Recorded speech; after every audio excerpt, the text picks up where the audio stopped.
ماں خود ہی اسے لے کر چلی گئی۔ شام کو جب میں گھر واپس آیا تو زینت میرے کمرے میں بیٹھی تھی۔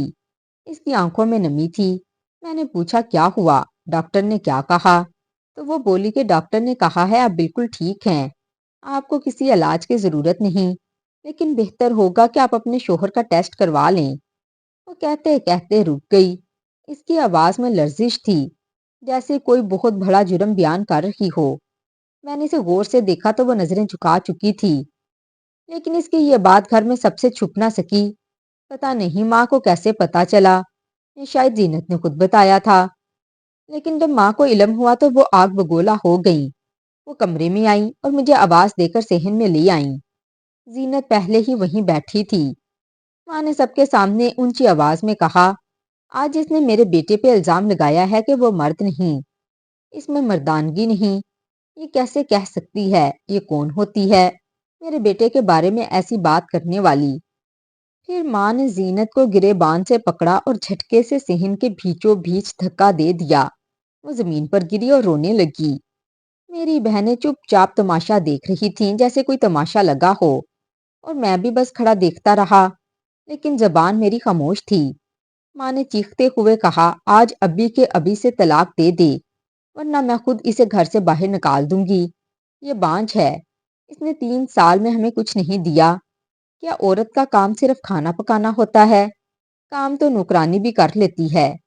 بہو کا کام تو گھر کے وارث کو جنم دینا ہوتا ہے۔ اس نے کیا کیا ہے اب تک، اور ہم اسے کیوں پالیں؟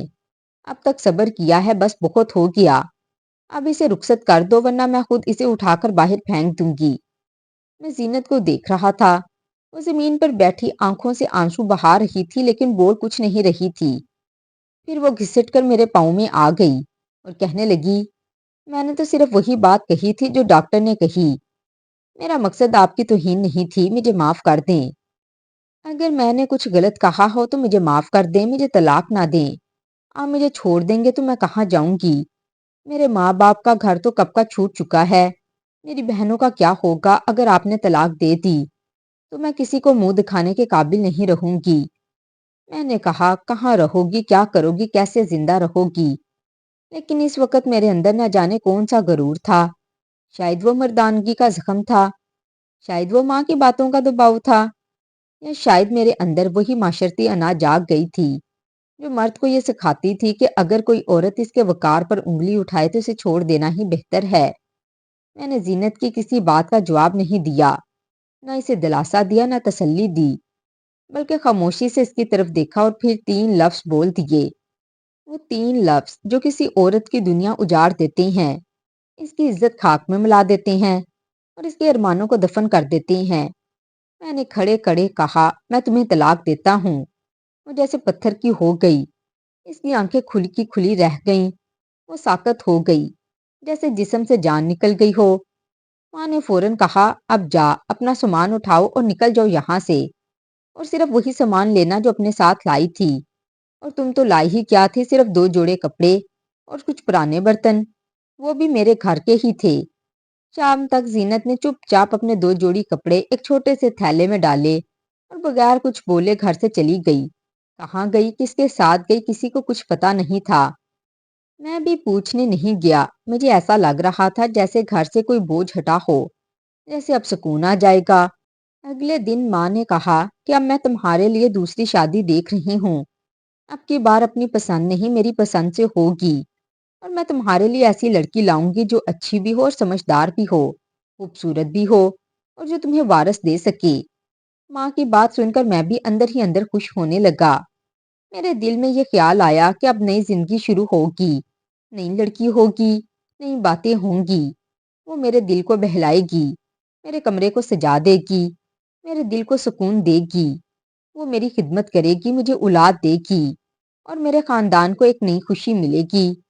میں نے اس خیال کو اپنے دل میں سجا لیا اور سوچا کہ جو ہو گیا وہ شاید ہونا ہی تھا۔ شاید قسمت کو یہی منظور تھا اور اب مجھے آگے بڑھنا ہے۔ تقریباً 2 مہینے بعد ماں نے اپنی بھانجی سے میری شادی کروا دی، یعنی میری خالہ کی بیٹی سونیا سے شادی ہو گئی۔ سونیا بہت خوبصورت تھی، رنگت صاف تھی، اور چلنے پھرنے بولنے کا انداز ایسا تھا جیسے کسی فلم کی ہیروئن ہو۔ وہ ایک کمپنی میں نوکری کرتی تھی اور ہر مہینے 80,000 روپے کماتی تھی۔ اکلوتی بیٹی ہونے کی وجہ سے اس کے ماں باپ نے اس کی شادی میں کوئی کمی نہیں چھوڑی، لاکھوں روپے کا جہیز لے کر آئی۔ ہر طرف سونیا کے جہیز کی باتیں ہو رہی تھیں۔ Fridge, LED، bed, dressing table, clean صوفے، کچن کے برتن اور جانے کیا کیا چیزیں تھیں جس کے ساتھ آئی تھی۔ میری ماں جیسے جیت گئی ہو اور بار بار سب کو بتاتی کہ دیکھو یہ ہوتی ہے اصلی بہو۔ ایک وہ آئی تھی جو 2 جوڑی کپڑوں کے ساتھ، اور دیکھو یہ 22.5 لاکھ کا جہیز لے کر آئی ہے۔ وہ تو میٹرک بھی پاس نہیں تھی اور یہ کمپنی میں کام کرتی ہے، مہینے کے 80,000 روپے کماتی ہے۔ سونیا جب گھر میں آئی تو واقعی ہر کوئی اسے دیکھ کر تعریف کرتا۔ اس کی شخصیت میں ایک اعتماد تھا، ایک شان تھی۔ وہ میرے ساتھ بھی عزت سے بات کرتی، لیکن اس کے لہجے میں ایک خود اعتمادی بھی تھی جس میں نرمی کم اور انا زیادہ تھی۔ شادی کے شروع کے دن بہت اچھے گزرے۔ وہ میرے ساتھ خوش رہتی، میں اسے باہر لے کر جاتا، شاپنگ کرواتا، وہ بھی میرے لیے گفٹس لاتی۔ سچ پوچھو تو زینت کے بعد سونیا کی صورت میں مجھے جیسے نئی زندگی مل گئی تھی۔ وہ واقعی میرے دل کو بھاگ گئی، لیکن آہستہ آہستہ حقیقت سامنے آنے لگی۔ سونیا گھر کے کسی کام میں دلچسپی نہیں لیتی تھی۔ اس نے سیدھا کہہ دیا کہ میں صبح آفس جاتی ہوں، 5 بجے آتی ہوں، مجھے کھانا ریڈی چاہیے، میرا کمرہ صاف ستھرا ہونا چاہیے، میرے ہاتھ میں کافی کا مگ ہونا چاہیے، میں آ کر تھوڑی دیر آپ سب کے ساتھ بیٹھوں گی، اس کے بعد مجھے اپنے شوہر کے ساتھ وقت گزارنا ہے، کیونکہ یہی وقت ہوتا ہے جس میں بیوی اور شوہر ایک دوسرے کو جان سکتے ہیں۔ وہ یہ باتیں اتنے اعتماد سے کہتی کہ کوئی اس کے جواب میں کچھ بول ہی نہیں پاتا تھا۔ میری ماں اسے دیکھ کر دانت پیستی تھی لیکن بول کچھ نہیں سکتی تھی، کیونکہ اسے پتا تھا یہ وہ بہو ہے جس کے آنے سے اس کے خواب پورے ہوئے ہیں۔ وہ بہو جو خوبصورت ہے، کمانے والی ہے، پڑھی لکھی ہے، اور سب سے بڑھ کر وہ جو خاندان کے لیے وارث پیدا کر سکتی ہے۔ میں خود بھی سونیا سے بہت خوش تھا، کیونکہ میری ماں نے مجھے شروع دن سے یہی سکھایا تھا کہ بیوی ایسی ہو جو خوبصورت ہو، پڑھی لکھی ہو، کماتی ہو اور وارث دے سکے، اور سونیا نے وہ سب کچھ کر دکھایا۔ شادی کے 1 مہینے کے اندر اس نے مجھے خوشخبری بھی سنا دی کہ وہ ماں بننے والی ہے۔ یہ خبر سن کر میری ماں کی آنکھوں میں خوشی کے آنسو آ گئے۔ وہ بار بار مجھے کہتی تھی کہ دیکھا میرا فیصلہ غلط نہیں تھا، میں نے تجھے وقت پر سمجھایا، اگر زینت کے ساتھ ہی وقت ضائع کرتا رہتا تو آج بھی خالی ہاتھ ہوتا، لیکن میں نے وقت پر فیصلہ لیا اور آج دیکھ میرے گھر میں خوشیاں ہیں، اور میں تجھے داد دیتی ہوں کہ تو نے میری بات مانی اور سونیا سے شادی کر لی۔ وقت گزرتا گیا اور پھر ایک خوبصورت سا بیٹا ہمارے گھر میں پیدا ہوا۔ ہم نے اس کا نام محمد علی رکھا۔ میری ماں تو جیسے اسے گود میں لیتے ہی سب کچھ بھول گئی، وہی ماں جو سونیا سے دل ہی دل میں ناراض تھی، اب اسی کے قدموں میں بیٹھی رہتی، بچے کے لیے ٹوپیاں بناتی، چھوٹے چھوٹے کپڑے خریدتی، گود میں اٹھا کر ساری دنیا کو دکھاتی تھی کہ یہ ہے ہمارا وارث، اب ہمارا چراغ جل چکا ہے۔ ادھر میری ایک بڑی بہن کی بھی شادی ہو گئی، وہ بھی گھر سے رخصت ہو گئی، اور اب گھر میں صرف میری ماں تھی، میں تھا، سونیا تھی اور چھوٹا محمد علی۔ سونیا اب بھی آفس جاتی تھی اور بچے کی دیکھ بھال کے لیے اس نے ایک آیا رکھ لی تھی۔ شروع میں سب کچھ ٹھیک رہا، لیکن کچھ دن بعد ماں نے کہا آیا کا خرچہ بہت زیادہ ہے، ہر مہینے 15,000 روپے اسے دینا پڑتا ہے، کھانے پینے کا الگ خرچ ہے، اور یہ سب سونیا کی آمدن سے جاتا ہے، لیکن گھر کے پیسے الگ ہیں اور وہ ہمارے قابو میں نہیں آتے، اسی لیے یا تو آیا کو نکالو یا پھر کوئی اور حل نکالو۔ سونیا نے صاف کہہ دیا اگر آیا کو نکالنا ہے تو پھر آپ سنبھال لیں، کیونکہ میں آفس سے چھٹی نہیں لے سکتی اور نہ ہی اپنی جاب چھوڑ سکتی ہوں۔ یہ سن کر میری ماں کا پارا چڑھ گیا، لیکن بچے کی خاطر اس نے خاموشی اختیار کی اور بچے کو سنبھالنا شروع کیا، لیکن روز کی شکایتیں بڑھتی گئیں۔ کبھی کہتی ہیں کہ بچہ بہت تنگ کرتا ہے، کبھی کہتی ہیں کہ میرے جوڑوں میں درد ہو جاتا ہے، کبھی کہتے ہیں کہ اب عمر ہو گئی ہے مجھ سے نہیں ہوتا، لیکن سونیا اپنی بات پر قائم رہی۔ وہ ہر روز آفس جاتی اور ماں کو بچہ دے جاتی۔ میں نے ماں سے کہا کیوں آپ نے آیا کو نکالا، وہی سنبھال لیتی، اب آپ شکایت نہ کریں، لیکن پھر بھی گھر کے ماحول میں تلخی آتی رہی۔ پھر بھی یہ وقت پہلے کے وقت سے بہتر تھا، کیونکہ اب میری ماں کو شکایتیں تو تھیں، لیکن دل میں ایک سکون بھی تھا کہ وارث گھر میں موجود ہے۔ محمد علی اب 3 سال کا ہو چکا تھا اور وہ ہمارا لاڈلا تھا، میری آنکھوں کا تارا تھا۔ جب میں آفس سے واپس آتا تو وہ بھاگ کے میرے ساتھ لپٹ جاتا، میرے گلے لگتا، مجھے بابا کہہ کر بلاتا، میں اسے سینے سے لگا لیتا اور اس کی مہک میں اپنی ساری تھکن اتار دیتا۔ سونیا بھی ماں بننے کے بعد تھوڑا نرم ہو گئی، لیکن اب بھی اس کے انداز میں ایک فاصلہ تھا۔ وہ گھر کو اپنی مرضی سے چلاتی، وہ ماں سے الگ رہتی اور بس اتنی بات کرتی جتنی ضروری ہو۔ زندگی اپنی رفتار سے آگے بڑھ رہی تھی، مسائل اب بھی تھے، لیکن پہلے سے کم۔ اب کم از کم ایک وارث تھا جو ماں کی آنکھوں کا تارا تھا اور میرے دل کا سکون بھی۔ ایک دن میں اپنے آفس میں اپنے کام میں مصروف تھا، دن معمول کے مطابق گزر رہا تھا کہ اچانک میرے بائیں بازو میں ہلکا سا درد شروع ہوا۔ پہلے تو میں سمجھا کہ یہ تھکن کی وجہ سے ہے، لیکن چند لمحوں میں ہی درد اتنا بڑھ گیا کہ میرے چہرے کا رنگ اڑ گیا، میری سانسیں تیز ہونے لگیں اور پسینہ ماتھے پر آ گیا۔ میرے ساتھ بیٹھے ہوئے دو دوست فوراً سمجھے کہ کچھ غیر معمولی ہو رہا ہے۔ انہوں نے مجھے سہارا دے کر گاڑی میں بٹھایا اور فوراً قریبی ہاسپٹل لے گئے۔ وہاں جا کر ڈاکٹروں نے ایمرجنسی میں لے لیا اور کچھ چیک اپ کیے۔ پھر میرے پاس ایک ڈاکٹر آیا اور کہا خوش قسمت ہو کہ بچ گئے، کیونکہ یہ ہارٹ اٹیک تھا۔ ہاں مائنر تھا، لیکن تھا ہارٹ اٹیک ہی، اور تمہاری عمر کے لحاظ سے یہ تشویشناک ہے۔ میں نے حیرانگی سے کہا میری عمر تو صرف 32 سال ہے، ابھی تو میں جوان ہوں، یہ سب کیسے ہو گیا؟ ڈاکٹرز نے کہا تمہیں فل باڈی ٹیسٹ کروانے چاہیے تاکہ پتہ چل سکے کہ اصل مسئلہ کہاں ہے اور کیوں ہے۔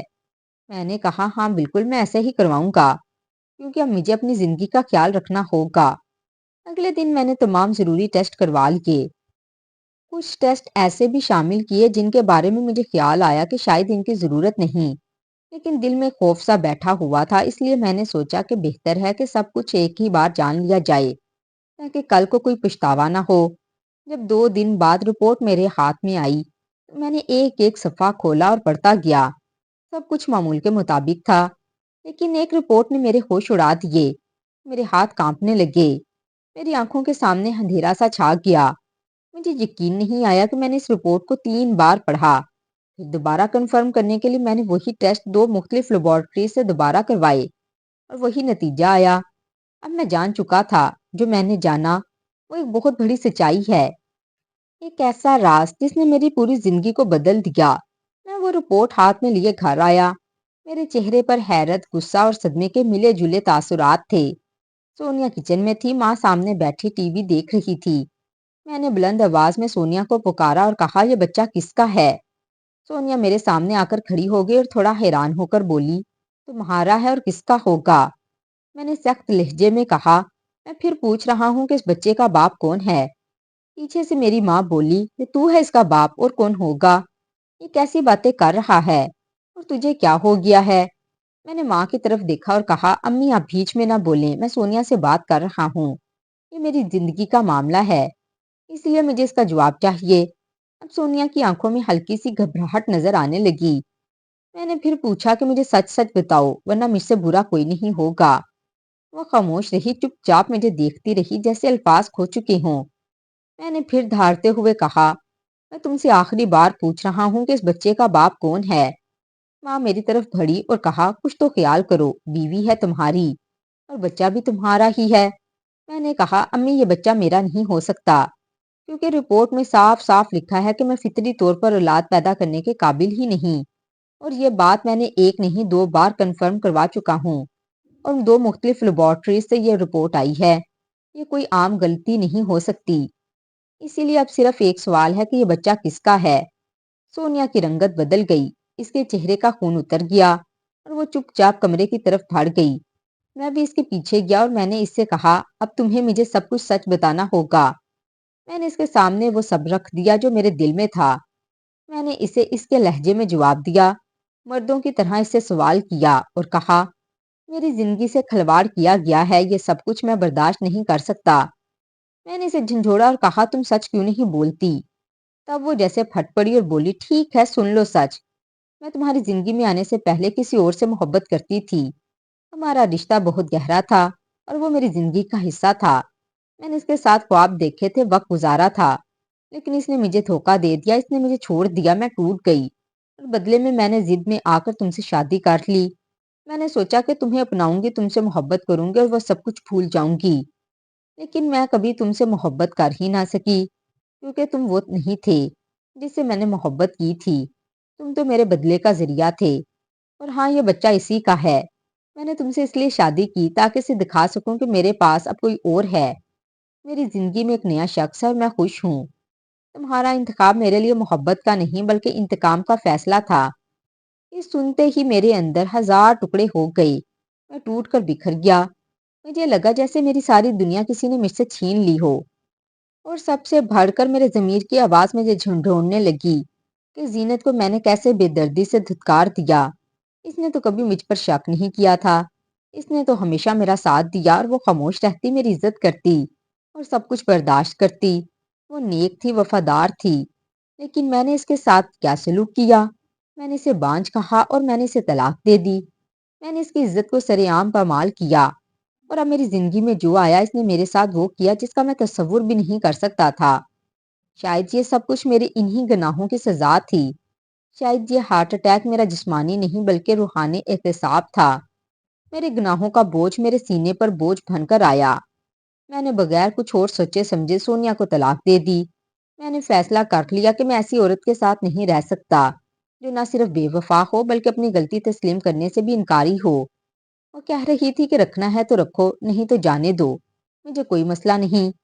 میں ایسی عورت کے ساتھ ایک دن بھی نہیں رہ سکتا تھا، اور نہ کسی اور کے بچے کو اپنی زندگی میں اپنا کہہ کر پال سکتا تھا، کیونکہ وہ جھوٹ ہوتا اور میں سچ جان چکا تھا۔ اسی لیے میں نے سونیا کو اس کے ساز و سامان سمیت رخصت کر دیا، ہمیشہ کے لیے۔ میں نے اس دن کے بعد خود کو مکمل طور پر بدل لیا۔ میں نے ہر چیز سے کنارہ کشی اختیار کر لی۔ میں نے اپنا فون بند کر دیا، دوستوں سے ملنا چھوڑ دیا، دفتر سے رخصت لے لی، اور کئی دنوں تک میں اس کی قبر کے پاس بیٹھا رہا، نہ کسی سے بات کی، نہ کسی کی بات سنی، نہ کھانے کا ہوش تھا نہ پینے کا۔ بس زینت کا چہرہ آنکھوں کے سامنے رہتا اور وہ خاموشی یاد آتی جس میں وہ میرے گھر سے واپس گئی۔ اس کی وہ آنکھیں جس میں صرف سوال تھے جس کا جواب میں نے کبھی دینے کی کوشش ہی نہ کی۔ اس کی وہ آنکھیں جو امید لیے میرے دروازے پر کھڑی تھیں، لیکن میں نے وہ دروازہ بند کر دیا۔ میں نے اپنے ہاتھوں سے اس کی زندگی چھین لی، اب وہ واپس نہیں آ سکتی تھی۔ میری ماں نے جو کہا وہ اپنی جگہ، لیکن میں نے جو کیا وہ مجرمانہ تھا۔ میں نے ایک زندہ انسان کو مردہ بنا دیا، صرف اسی لیے کہ مجھے اپنے غرور سے فرصت نہ تھی، صرف اسی لیے کہ میں اپنی بیوی سونیا کی باتوں میں آتا رہا۔ ایک دن جب سچ سامنے آیا تو میرے پاس صرف پچھتاوا رہ گیا۔ میری ماں نے بھی بعد میں مانا کہ ان سے غلطی ہوئی، لیکن تب تک زینت کی قبر پر گھاس اگ چکی تھی، اور اس قبر پر صرف ایک نام لکھا تھا، وہ نام جسے میں اپنی زندگی سے مٹا بیٹھا۔ اب میں روز اس قبر پہ جا کر بیٹھتا، کبھی دعائیں پڑھتا، کبھی خاموشی سے روتا، کبھی اپنے گناہ گنتا، کبھی معافی مانگتا، لیکن قبر کے نیچے لیٹی زینت نہ تو اب سن سکتی تھی نہ کچھ کہہ سکتی تھی، اب وہ صرف خاموش تھی۔ میری زندگی میں اب کوئی رنگ نہیں بچا تھا، بس سیاہی رہ گئی تھی، اور سیاہی میں ڈوبا ایک مجرم جو اپنی محبت کو کھو چکا ہے ہمیشہ کے لیے۔ تو ناظرین، ہماری آج کی کہانی آپ کو کیسی لگی؟ کمنٹ باکس میں اپنی رائے کا اظہار لازمی کیجیے گا، اور مزید اس طرح کی سب اکموز کہانیاں سننے کے لیے ہماری ویڈیو کو لائک کریں، شیئر کریں، اور ہمارے چینل کو سبسکرائب بھی کر دیں۔ شکریہ۔